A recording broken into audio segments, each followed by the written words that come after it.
Quantum Conversations, your portal to the inner realms. Access infinite possibilities, infinite mastery, and infinite love. Mind-expanding, heart-opening conversations with some of the greatest spiritual teachers, luminaries, and healers of today's world. Usher in new earth by living in your sacred heart. Quantum Conversations is brought to you by acoustichealth.com, home of music from the universe, online healing retreats, and this program. Claim your free registration to daily shows at acoustichealth.com. acoustichealth.com, your portal to the inner realms. Our program starts shortly.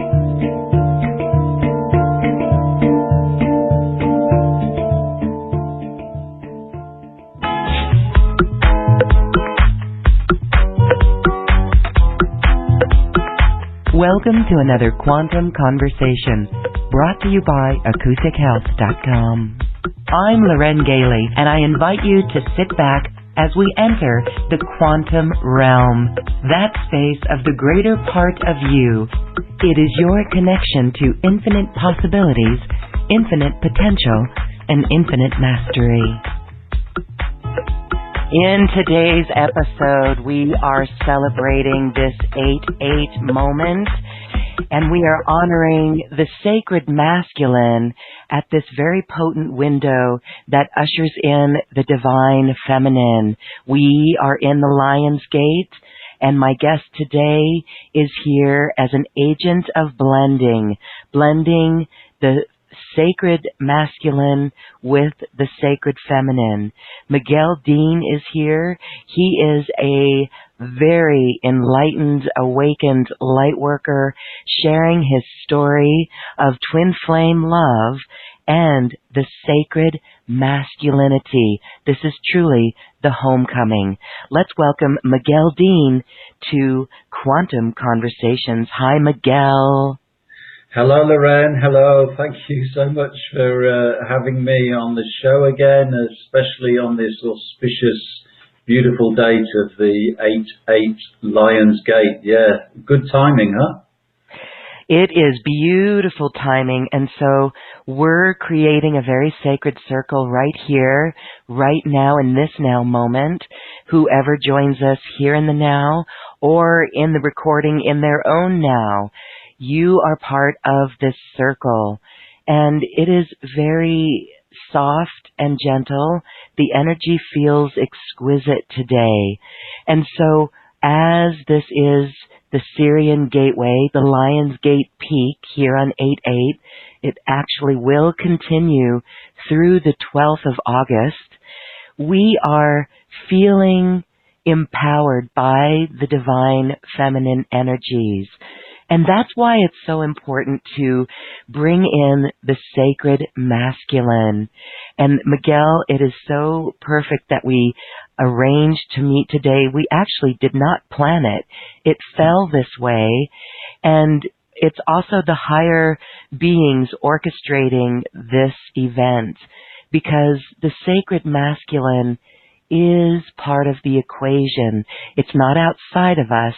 It's inside us. So share a little bit about this and the work that you do bringing forward the sacred masculine. Thank you, Loren. Yes. The sacred masculine, yeah. I mean, it feels like something that life invited me to step into, really. And I've been walking this path for quite a while. And it was really only recently that, the word sacred masculine began to show up, and people were pointing their finger at me, and I was kind of looking behind me and sort of saying, who are you talking to? Who are you talking about? And then I realized as I began to look into it, it's like, yeah, this is where my life's journey has taken me. This is what everything has been preparing me to do. So I guess a good place to start is just to share a little bit of what I mean by the sacred masculine. So the sacred masculine really is essentially, somebody that has achieved a significant degree of union and marriage between the twin flame divine masculine and feminine energies within themselves.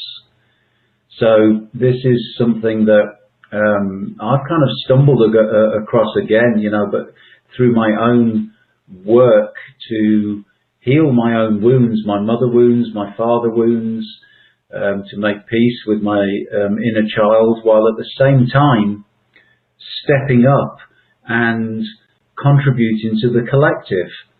Because, this came to me just recently that all masculinity is incomplete without the sacred. Because the sacred, connects us up and reminds us that we are all interconnected, that what we perceive with our senses is just the tip of the iceberg. What we can conceive with our minds is perhaps just a little puddle, whereas there is an infinite ocean beyond the doors of perception. So these are some of the qualities of the sacred masculine, who you have to realize I guess it's just happened through so many unexplainable occurrences and adventures that I've had that my rational mind can't comprehend and can't get its head round. It's like, okay, so there is a lot more going on. And the more in alignment I become with myself, the more I integrate the feminine and the masculine within myself, the deeper peace arises in me, and the deeper the sense of connection all the time. And it's kind of like the edges of separation become blurred, and the oneness just becomes the norm rather than occasional glimpses. Yay, hallelujah. Yeah. So, the majority of my work, I'm fundamentally a writer. I've just published my third book, which is called Bring Him Home, a Twin Flame Love Story, which is all about how conscious relationship with woman really took me to a whole deeper level of awakening and really healing the divine feminine mother wound within myself, and bringing me into just a more awakened state where my inner child's tantrums weren't dictating, my life so much as they had been in the past, because of a deep mother wound, of when my mother died when I was young.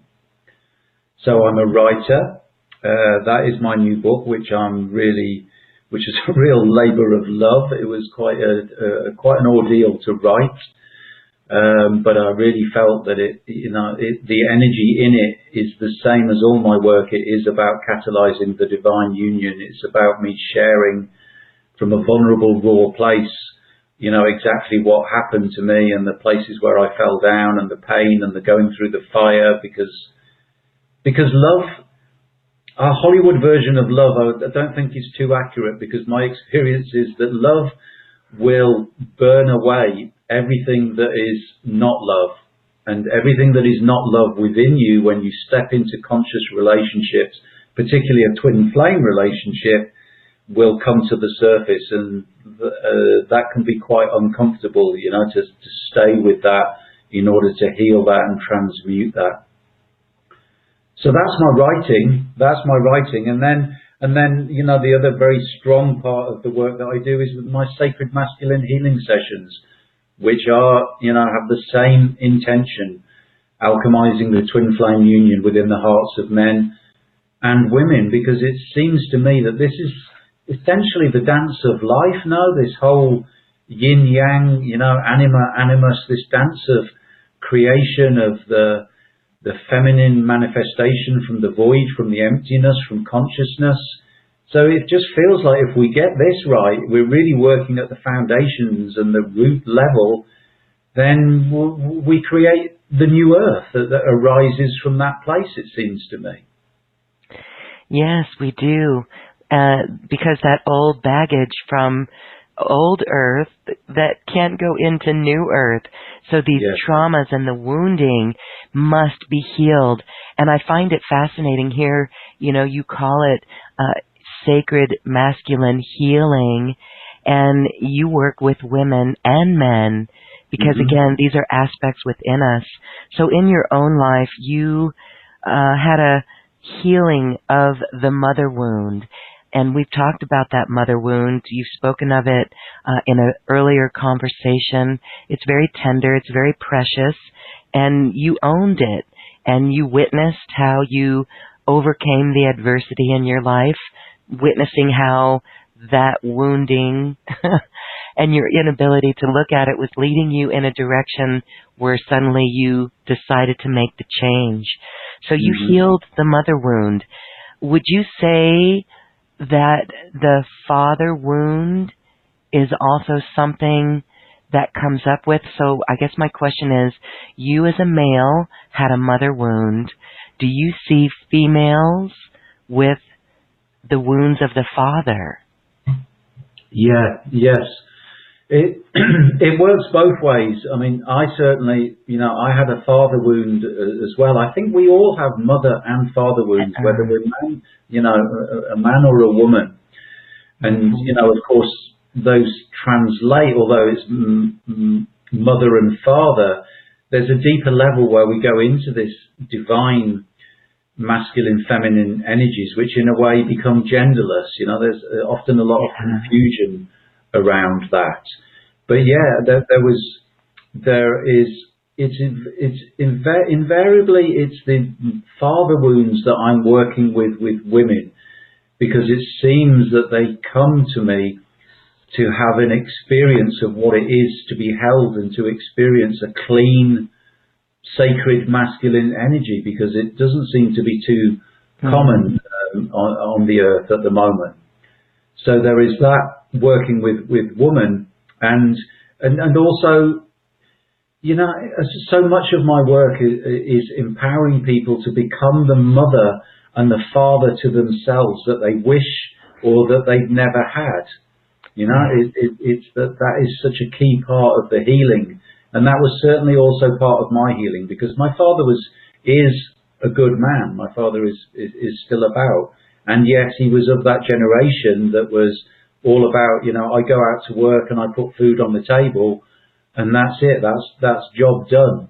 So he wasn't really there for me, and he had a lot of his own wounded boy within him from his own father relationship. And so there was a mocking energy that I received from him, and a sort of competitive energy. And, it never really felt like he had my back, like I had that strong father energy in my life. Yes, okay, I love that. Become the mother and father of yourself if you haven't received it. And that's very supportive, yes. And my goodness, our 3D human existence really does, we do take on some deep lessons that return us to love. And so you've made it. You've returned to love. And I love that. It's so beautiful that now you have what you call a conscious relationship with women, or with a woman. And you call that twin flame. So let's talk a little bit about twin flames, because I think there's some people who have questions about it. Are twin flames here on the planet? What's the difference between soul partners, soul mates, and actual twin flames? Yeah, it's a good question, Lorraine, and I think there is a lot of confusion. And whenever I speak, all I can share is my own experience. I'm not an academic, and I don't tend to read and research and stuff. It's just what feels in alignment and in my own experience. So when I talk about twin flame, I believe that there is the essential twin flame is this inner divine masculine and feminine energy within ourselves. And the book is Bring Him Home is very much about how a woman gave me the courage to make that journey from my head back to my heart. And she was really a reflection of the wounded feminine within myself. So the difference between, I believe that all relationship, all conscious relationships are mirrors, and they are a kind of like fast track, not for the faint of heart, spiritual path, to return home, to ascend, however we want to call it. But the twin flame thing seems to be, in my experience, it just catalyzed it, and it was like of an intensity and a strength and a power that I had never experienced before. So everything was kind of more extreme. And I think there are some places and there's some stages almost the stage of longing that precedes the twin flame experience. Because for me, there was this longing of, I want to come home. I'm done with all this, failed relationship, this running from the wound, this avoiding, this numbing, this escaping. And so there was this real, I put my sword in the ground and I'm not fighting anymore and I'm not running anymore. I will do whatever it takes to heal these wounds and to come home to the truth of who I really am. So there was that longing. Then life just synchronicitously, just divinely orchestrates, the appearance, the meeting of this person. And for me, it was just this really strong, intense connection of, wow, who is that? Who is this woman? And at the beginning of the book, I share about how when she entered the room, it was like everybody else disappeared. It was like everything else was just a blur, and all I could see was her. Then there's the bliss of connection and this beautiful, like a really strong magnetic energy that it almost felt like I was obsessed, by this woman to begin with. And that obsession and that kind of really deep connection, it seems as if it was, an important ingredient to mean that I could stay the course when the purging began and all the old wounds and all that which is not love within me started to come to the surface. So, I had to feel,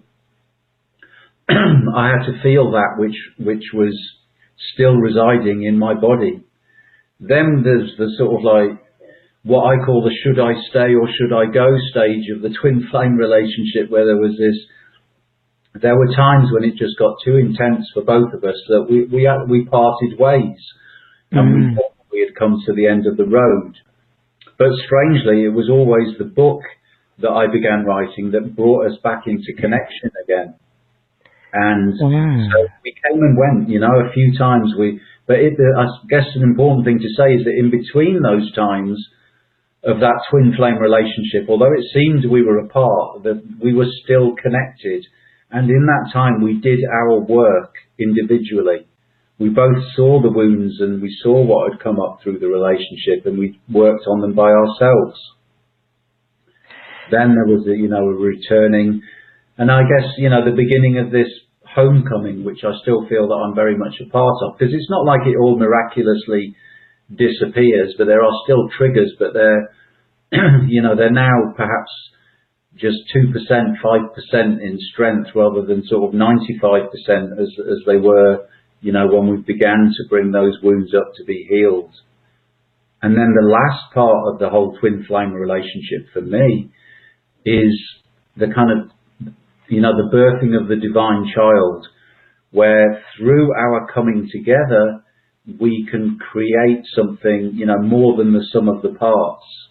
And we are beginning to start working together a little bit. And the book, going out into the world feels like, I don't know how many babies we'll have, Lorraine, but this feels like the first divine child is the book. So that's going out into the world now as a result of our relationship, as a seed of healing for the masculine and feminine. A seed of healing. All right. Well, how beautiful that here when you met her, she presented exactly what you needed to heal, and that came up right away. And then with her, she had her own wounds to heal as well. So Yeah. you both helped each other. And because it's so intense, yeah, you can get to the point where your stuff comes up. And would you say that it was, as you were working through it, it was the ego mind that was fighting the whole way? Yes. Yeah. Absolutely. The ego mind was fighting the ego and the inner child. Perhaps they form a bit of an alliance, because I had that image where, if you sometimes you see a man and woman that are wanting to have a cuddle or wanting to have a hug, and their little child is standing between their legs and pushing them apart. He's jealous, and he wants all the fuss.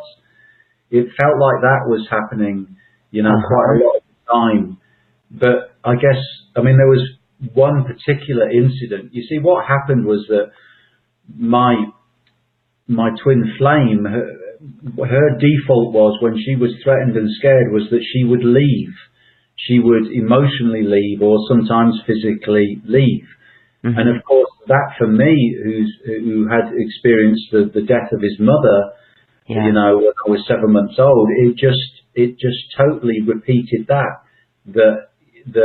when she left, it triggered that wound for me of, there you go, you can't trust woman, she'll leave, she'll abandon you, don't open your heart to her because she can't be trusted. So to begin with, the inner child, the emotion that I felt was just intense, and at times it was like, this is ridiculous.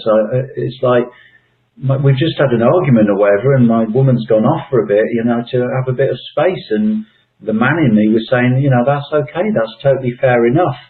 Whereas the inner child was having a massive tantrum and just feeling so distraught, and it was, the actual incident that had happened was tiny compared with the intensity of the emotion that was aroused by the actual incident.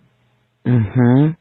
And of course, the ego mind, the ego as well,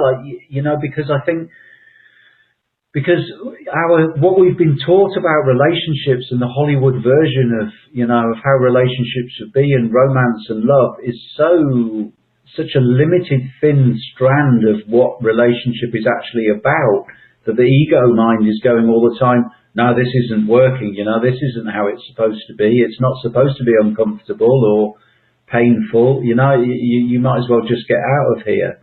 So that's going on at the same time. So it can be quite a dance, Lorraine, as you can imagine. Yes, intense. And I would imagine explosive as well. How did you move through the temper tantrums of that child? How long did it take, and how did you nurture that child, inner child? Those are really pertinent questions. We'd only been together for about 3 months, and we went away for a little while for a long weekend. And that was, and everything just blew up, and it was on the surface, it was, just something very simple, but I could feel her closing down, because my inner child had this really strong radar that's always looking out for, is she closing down? Is she leaving? Is she going to go? Mm-hmm. So at this point, when we'd had this great big argument and come back early from the holiday, she said, I need a couple of weeks, to reassess things and have some space, by myself. And my inner child was just terrified and distraught. And I guess really to answer your question was, I just did what Rumi said, and I was pacing around, just repeating it, saying, the wound is the place where the light enters you. Stay with this, stay with it. And I just kept doing my best to feel the sensations of the discomfort in my body without turning it into a story in my head of shaming and blaming myself. So that, to begin with, it was just the inner child was just distraught and in a total mess. And gradually, the man in me, the sacred masculine, began to sort of be able to run some commentary and start to placate the little boy and say, look, it's okay. It's an old wound, this isn't what's happening now. Everything's okay now. So it was just really shining the light of consciousness and seeing whenever, whenever that wound was triggered or that sense that she was leaving, it was reminding the little boy inside me that it's okay. If this woman leaves, she's not your mother, and you will be fine. You will be fine. And what's happening now is just totally normal, and this is part of the healing. So just be brave and stay with it. Because, it's like that reservoir of unexpressed emotions that we weren't able to feel or, totally express when we were little at the time of the trauma stays trapped within our bodies. But it's not a never-ending reservoir. If we can just siphon off that reservoir, empty out that reservoir of old pain through having the courage to feel it without topping it up by negative self-talk and, criticism in our heads, then it gets less and less. And that was my experience. It began to be smaller and smaller and smaller until now, where I can still see the triggers, but maybe it's just a minute or two it will take me to see through that little thin veil of emotion to see what's really going on and know. Generally, in my situation, it's like, oh, she's withdrawing a little, but she just needs the man in me to say, I love you, darling. I'm not going anywhere, I'm sorry if I was a bit this or that. I love you, and you're special and important to me. Yes, that is the higher consciousness aspect of all, your higher self aspect. Beautiful. So beautiful that you moved through it. Awareness is a majority of the work. I like to say it's at least 75% of the work, but in a way it really is like 80 to 90% of the work. And then you watch the triggers, you see the triggers.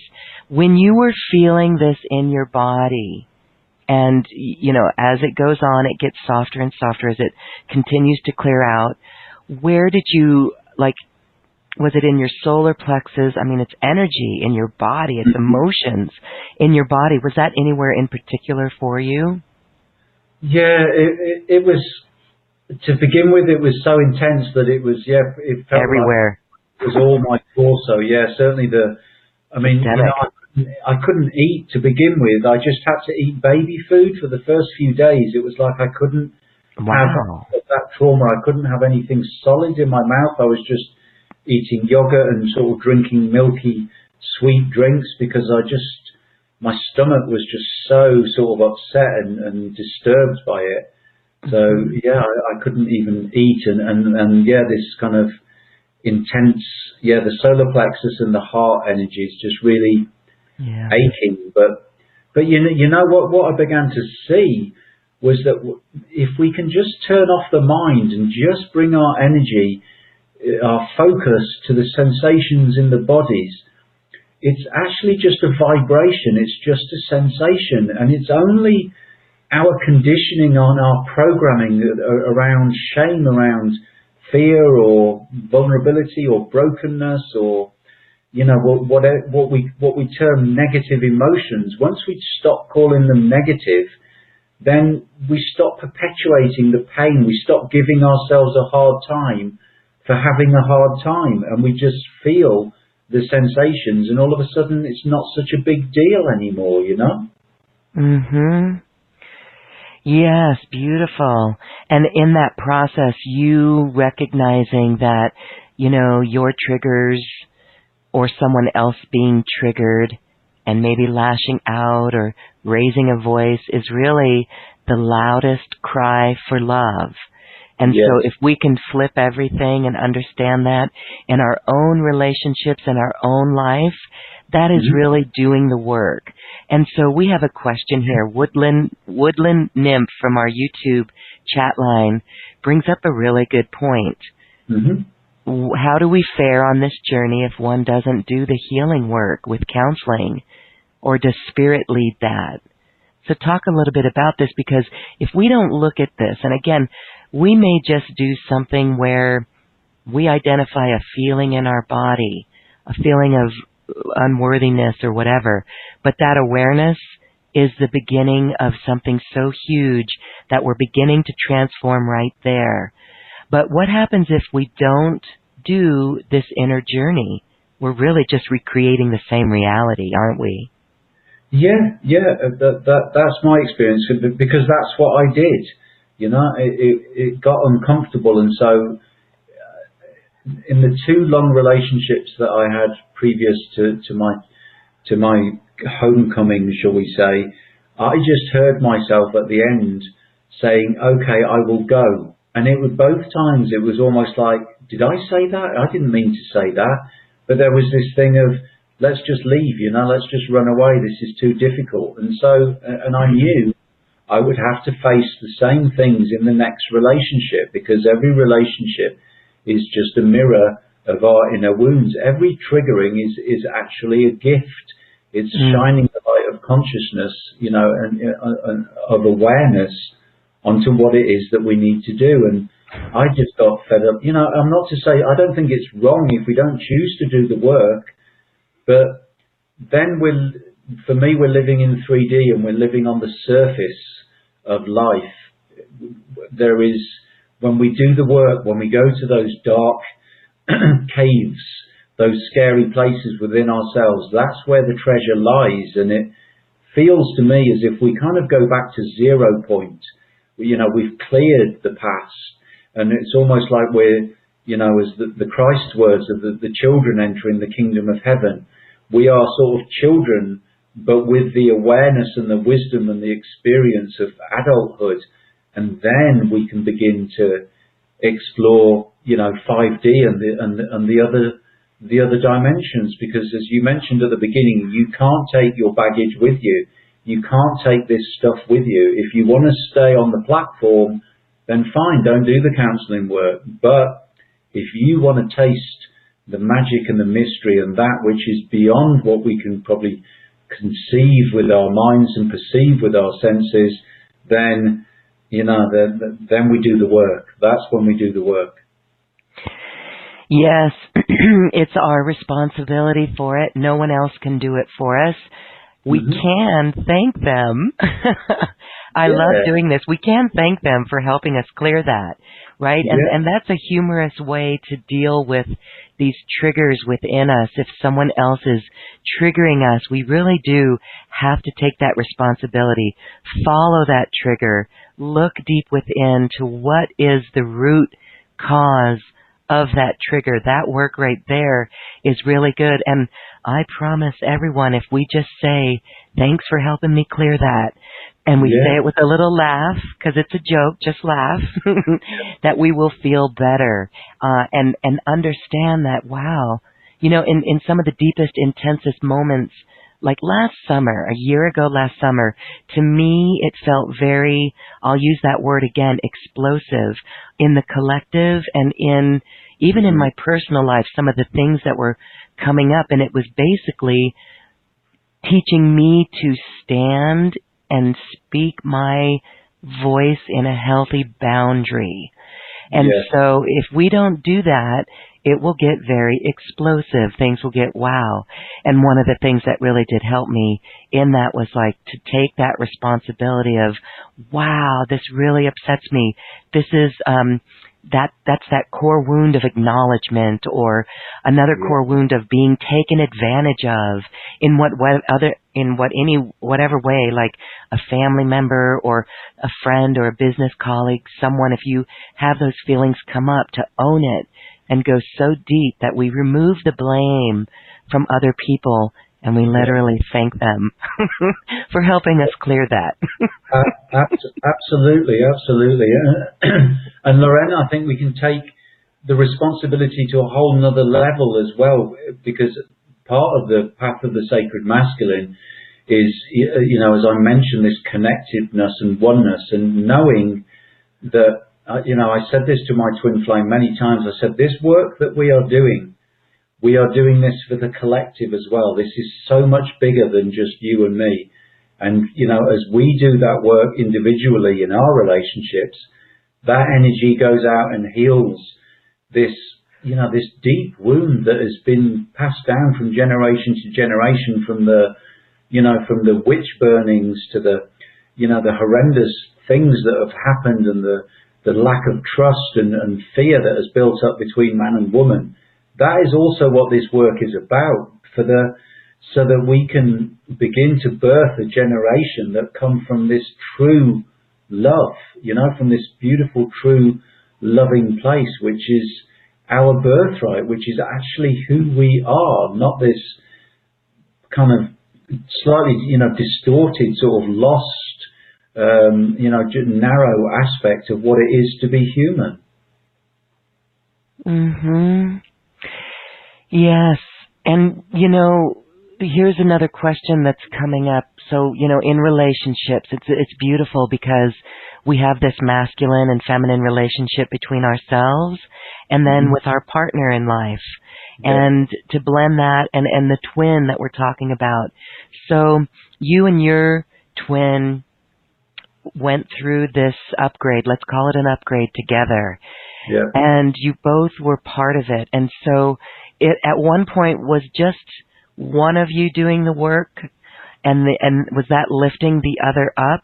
I ask because the question is, what if one side of that relationship is doing the work and the other is not? Again, this goes deeper into being able to speak your boundary and to speak your love. And I do think that lifts the other person up.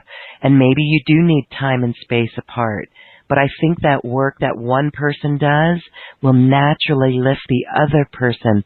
It can be a gentle mirror, as you said, back to the other person to look within as well. Yes, yeah, absolutely.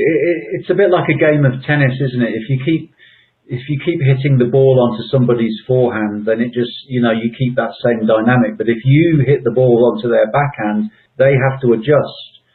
So if one person does something differently in the relationship and starts, taking responsibility and doing their work, the other person has to adjust. They can't stay exactly the same. Or if they do stay exactly the same, it may be that it's time for those two people to part. But in my relationship, in my twin flame, what happened with us was, to begin with, life seemed to be that loving, compassionate life, in that to begin with, it was all my stuff that was coming up.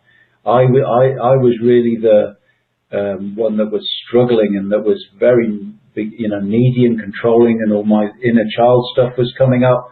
And she was, there was stuff, this was obviously directly triggering her own wound and her own healing, but it was less intense. But we found that we would take it in turns. Once that big piece of work of mine was well on the way to being less intense, her stuff really started coming up. And so then my role was to hold space and to be that firm, kind but strong masculine container that, also around boundaries that sometimes said, no, I'm not having this. So there was this sort of dance of taking it in turns to some degree. Yeah.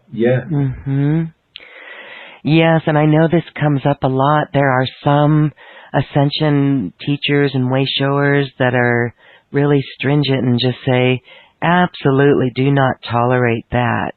And then there's others who are sharing what you're sharing and saying that, the relationships, our relationships are the greatest mirrors and the greatest tool for ascension. We can go out and be in the world and smile at the world and be kind to strangers. But if we have to come and deal with family members that might not make us so happy, that's something to look at. And some of the greatest spiritual sages are like, if you really want to do your spiritual work, go love your family.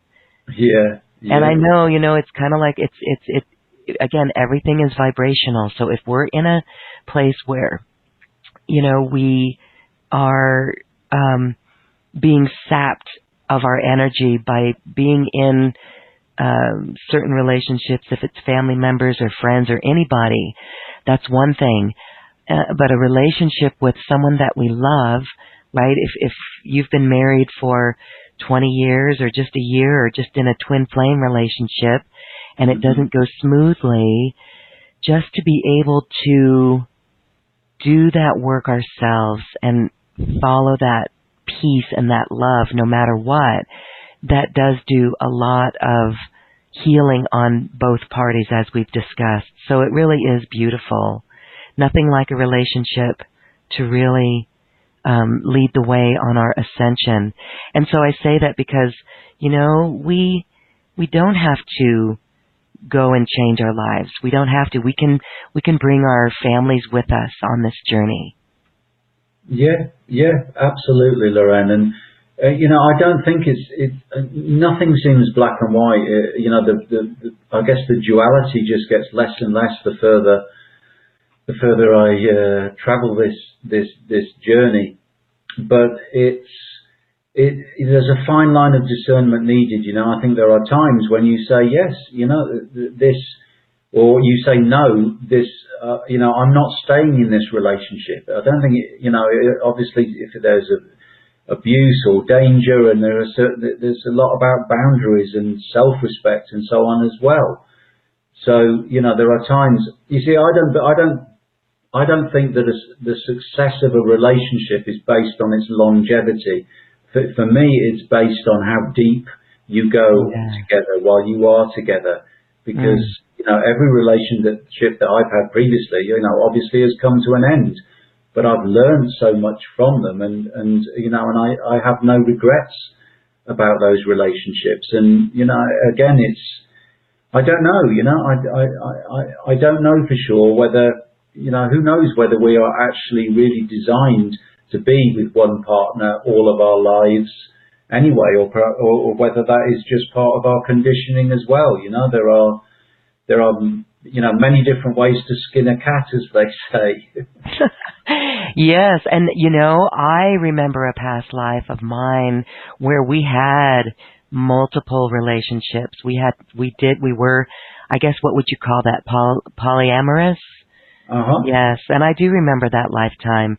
I actually remember being killed for something regarding that in another lifetime. Okay, well, enough about that. I wanted to just come back and say that this is beautiful because in the end, the most important aspect is our higher self. And Bruce on our chat line says it feels like a love affair with our innate selves. And that is exactly what this is. And you know, as we go through this journey, when we love ourselves like nobody else can, when we cultivate love within ourselves, we do this work, we pay attention to that wounded inner child or any feelings of lack, and we transcend that, we are doing so much. It's so beautiful that we can do that. And it really is embodiment. And that's the most important thing, is to do what is in alignment with our soul. And you said when we began our call, when you are more in alignment, things just happen. So can you share with us what you do? Maybe it's a process or something. How do you tap in? How do you get in alignment? Yeah, it's an interesting question. It feels like really that the question almost becomes a bit more, how do I get out of alignment? You know, because instead of it just being little windows of alignment, it increasingly just becomes the norm and the default. Yeah. You know? Yeah, we are naturally in alignment when we're happy and enjoy, right? Yeah. And you know, part of that alignment is also is being at peace with not being happy and enjoy.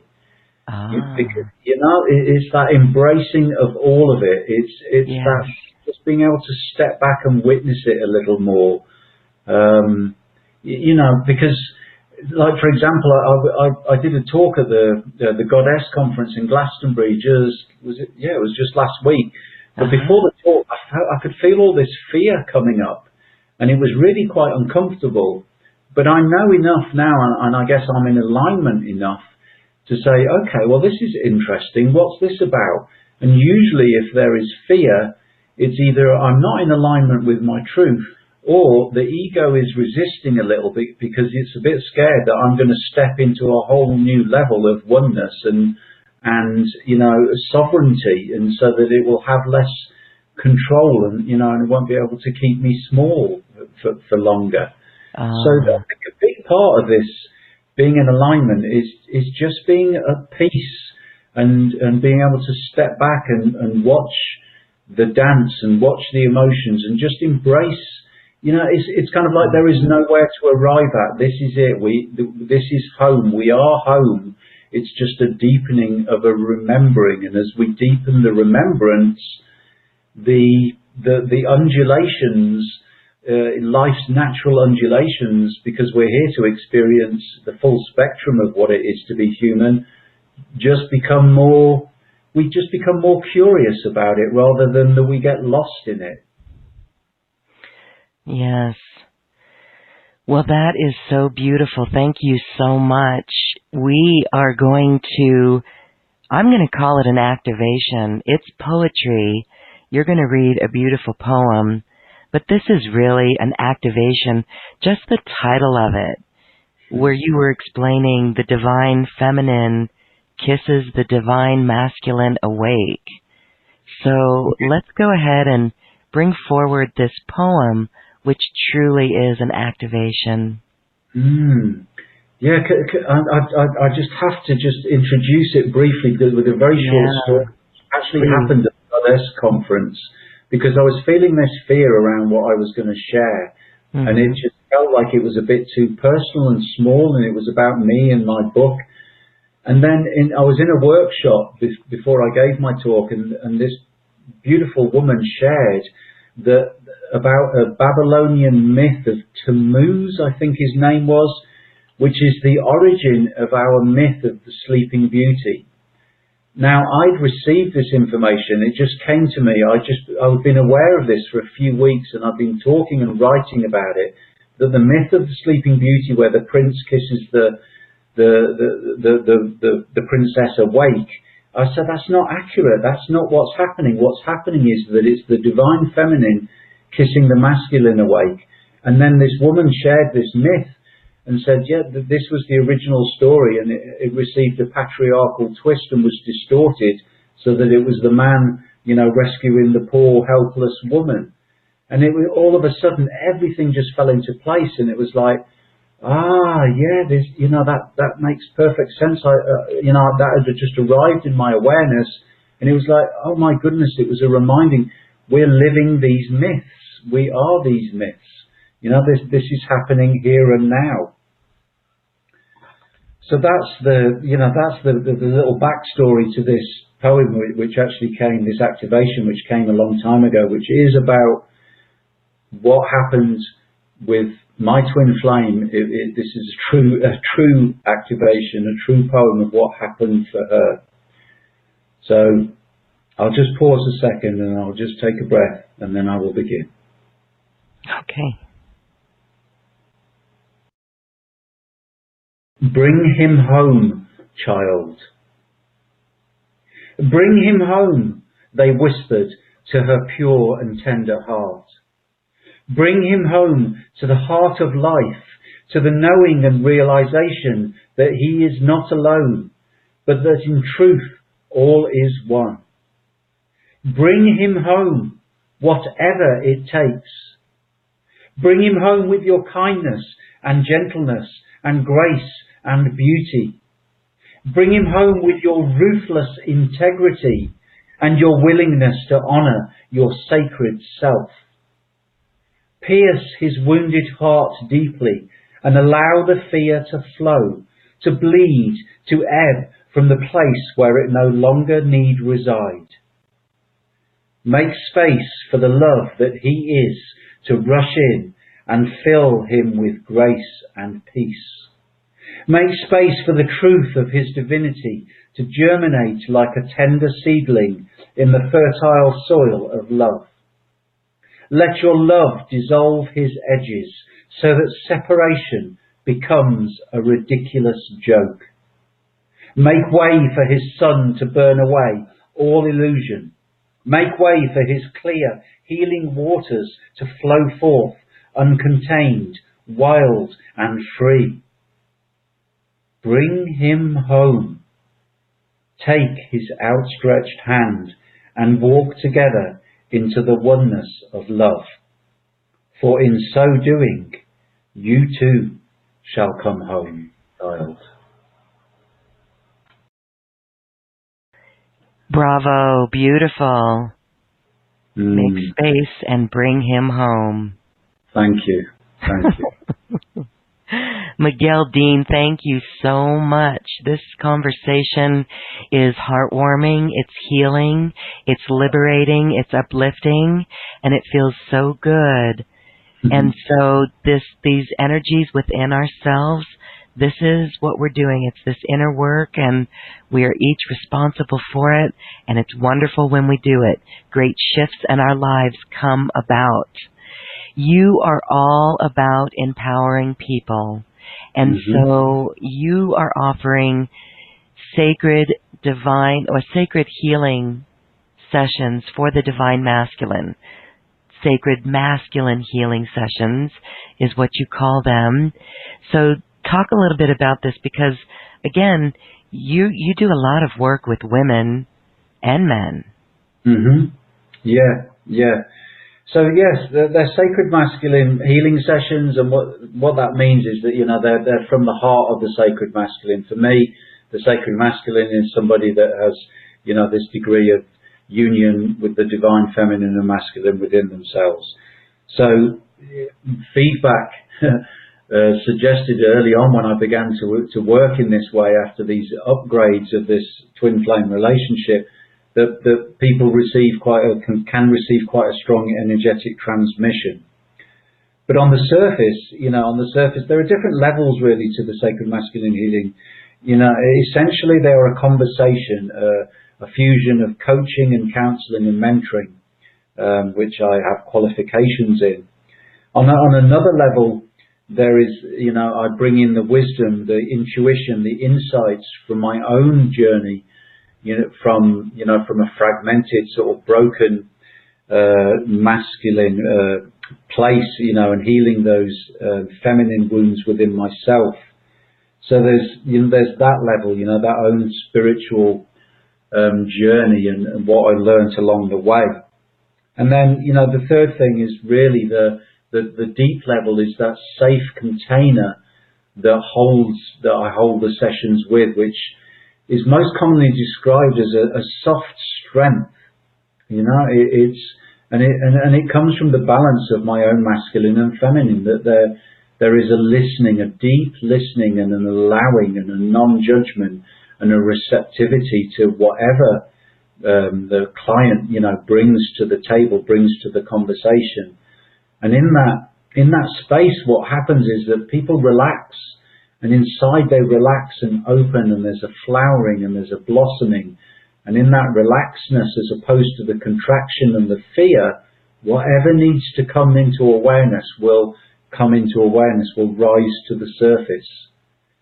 So, those are the key aspects of the way that I work, really. It's, a lot of it is that journey from the head back to the heart.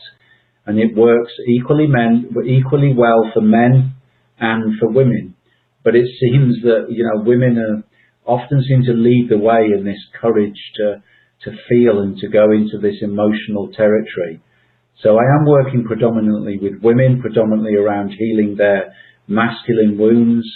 But of course, the masculine and feminine, like the yin yang, they're both interconnected. You can't work on one in isolation. And what people say is, it helps their relationships, because it's all, our external relationships are just mirrors of the inner twin flame relationship within ourselves.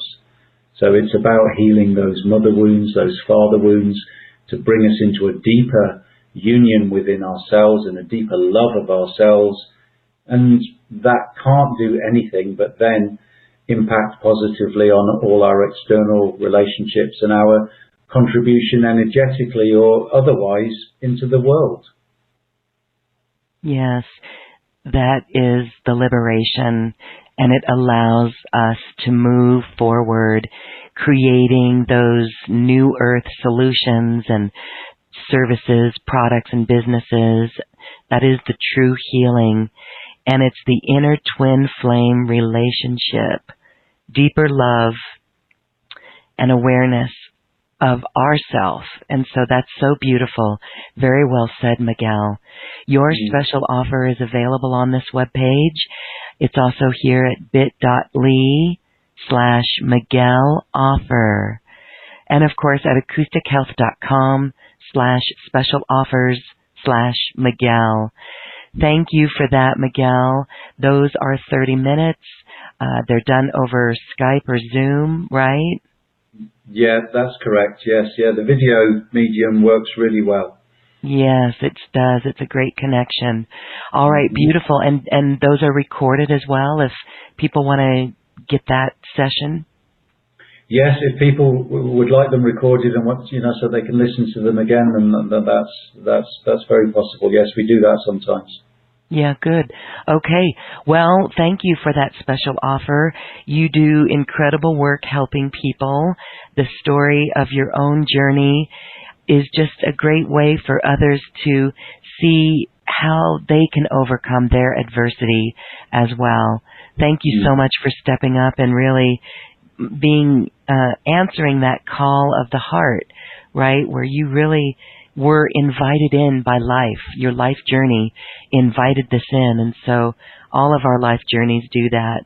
And there's incredible beauty in the world as we move through these wounds and are once and for all liberated from them. Yeah, yeah. You can't take your baggage with you. You can't take your baggage with you. And thank you, Lorraine, for this, for this conversation, for this opportunity to touch the hearts of some more people. I just so believe that you can't measure this stuff with the old paradigm. We all do our little bit, and we all do heal and contribute in the ways that we can, the ways that we've been gifted through life, and that's how we create the new earth. Just a little bit at a time, one heart at a time, for the children and the generations to come. It's an honor to be doing the work, isn't it? And thank you for your massive contribution in this field as well. Well, thank you, Miguel Dean. This has been a beautiful conversation, and we thank you for your contribution, and we thank everyone, every heart who is listening, for your contribution as well. This is our light, and we amplify this light on our beloved planet, loving ourselves first and foremost. So Miguel, we'll talk to you again, my friend. Thank you for this quantum conversation. Thank you. Yeah, love and blessings. Love and blessings. Namaste. Namaste. Again, if you would like Miguel's special offer, it is available on this webpage. Check in our description box for the link. Now it is time to dance our way to the cosmic heart on this 8-8 Lion's Gate. Radiate your love.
Thank you for listening to this quantum conversation, and thank you for dancing with us to the cosmic heart.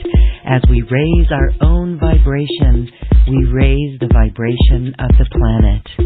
This show is dedicated to you and all awakening hearts, as we are here to shine our bright light and amplify our love. Access all quantum conversations, special offers from our guests, and online healing retreats by visiting acoustichealth.com. I'm Loren Gailey, and from my sacred heart to yours, I honor your magnificent love and light.